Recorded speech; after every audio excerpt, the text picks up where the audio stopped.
Hello everyone, কেমন আছো তোমরা সবাই? আশা করছি সবাই ভালো আছো। আমরাও বেশ ভালো আছি। দুপুরবেলা এখন 2টো বাজে, তো রেডি হয়ে নিয়েছি, যাচ্ছি নেমন্তন্ন বাড়িতে। দুপুরবেলাতেই নেমন্তন্নটা রয়েছে। দুদিন তো বেশ ভালো বৃষ্টি হয়েছিল আর মেঘলা ওয়েদারও ছিল, বেশ ভালো লাগছিল, ঠান্ডা ঠান্ডা ওয়েদার ছিল। এখন কিন্তু আবার সেই গরম পড়েছে। আজকে তো বীভৎস গরম, আর রোদ্দুর দেখতেই পাচ্ছ। তো বৃষ্টি তো আর সব জায়গায় সমান হয় না।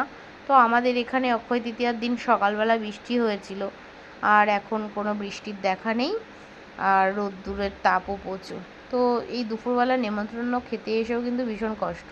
তো চলে এসেছিলাম নেমন্তন্ন বাড়িতে, তোমাদেরকে দেখালাম। তো যতটুকু ভিডিও করতে পেরেছি অতটুকুই করলাম। একদিকে গরম, আর অপর দিকে হচ্ছে বুফে করেছিল। এখন সবারই জায়গা একদমই সীমিত, তো সেই কারণের জন্যই বুফে করা হয়। বুফে করলে কারণ হচ্ছে, তো বুফে করলে সুবিধা একটাই হয়, যে সবাই কিন্তু মানে কম সময়ের মধ্যে খাওয়া দাওয়া করে নিতে পারে, আর অল্প সময়ে বেশি জন খেয়ে নিতে পারে, এটাই হয়। আর সিটিং করলে জায়গারও দরকার হয় অনেক, আর লোক কিন্তু দাঁড়িয়েও থাকতে হয়। তো ওই যে বুফে করেছিল বলে কিন্তু আমাদের তাড়াতাড়ি হয়ে গেছে। আর বুফেতে কিন্তু বাচ্চা আর বয়স্ক মানুষদের ভীষণই কষ্ট হয়, সেই হাতে করে নেওয়া আর বারবার করে আর কি নিয়ে আসতে হয়। তো সেটা ভীষণই কষ্টের, আমার তো একদমই ভালো লাগে না, কিন্তু কিছু করার নেই। আমাদের এদিকটাই সবসময় বুফেই দেখতে পাই আমি, মানে কখনো দেখতে পাই না সিটিংটা খুবই কম হয়। তো ওই যে বর নিয়ে এসেছিলো তালের শ্বাস। তো সকালবেলার ভিডিও, এটা পরের দিন সকালের ভিডিও। তো এটা দুদিনের ভিডিও আর কি, তোমরা একসাথে পাবে। প্রথম তালের শ্বাস খাচ্ছি এবছর, ভীষণ ভালো লাগে খেতে, আর ভীষণ ভালো ছিল। এরপরে তো আস্তে আস্তে শক্ত হয়ে যাবে। তো সেদিন তো ওইটুখানি ভিডিও করেছিলাম। আর যেহেতু বুফে, একটা থালার মধ্যে নিয়ে আমিও খাচ্ছিলাম, ছোটো মেয়েকে খাওয়াচ্ছিলাম, তো সেই কারণে কিন্তু আর কোনো খাওয়া দাওয়ার ভিডিও করিনি।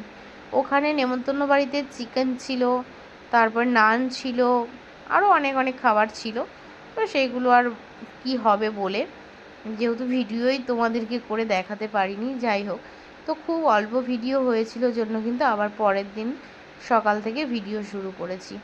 আর আজকে ছোটো মেয়ের খাতা দেখালো, তো খাতা দেখতে গেছিলাম সকালবেলা খাতা দেখে এসে তারপর ভিডিওটা আবার কন্টিনিউ করছি।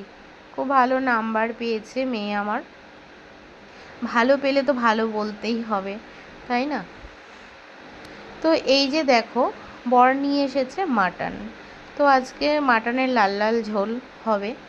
তো অনেক দিন পর মাটন নিয়ে এসেছে।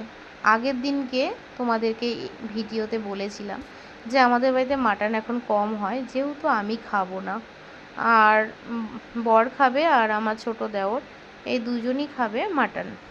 আর আমাদের জন্য চিকেন, আমি আর আমার 2 মেয়ে হচ্ছে চিকেন। মেয়ে মাটন খেত, কিন্তু কি হয়েছে জানি না, ও এখন আর খেতে চায় না। তো এই যে মাটন কষতে দিয়েছি, এরপরে কষা হয়ে গেলে তারপর তো প্রেশার কুকারে দেব। আর মাটন তো কড়াইতে হয় না, জানোই। তো মাটনেরও পুরো ফুল ভিডিওটা আর করিনি। তো তোমাদেরকে ওই যে মাটনটা আগে ভালো করে মেখে ম্যারিনেট করে কিছুক্ষণ রেখে দিয়েছিলাম।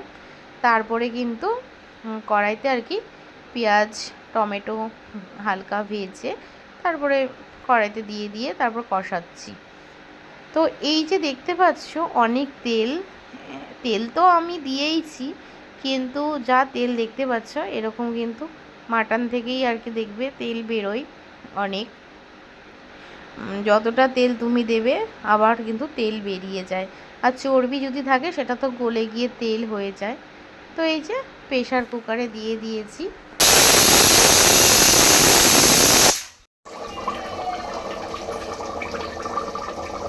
দেখো আমার হয়ে গেছে মাটন। আর এইদিকে দেখতে পাচ্ছ চিকেনটাও রেডি করছি। একসাথে না আলু, হ্যাঁ, আর কি ভেজে নিয়েছিলাম। আর আলু যদি না দেওয়া হয় না, আমার মেয়েরা খেতে পারে না। ওরা ওই মানে চিকেনের আলু লাগবেই, আর আমার হাজব্যান্ডেরও। মাটন হোক আর চিকেন হোক, তার সাথে কিন্তু আলু লাগবেই। তো চলো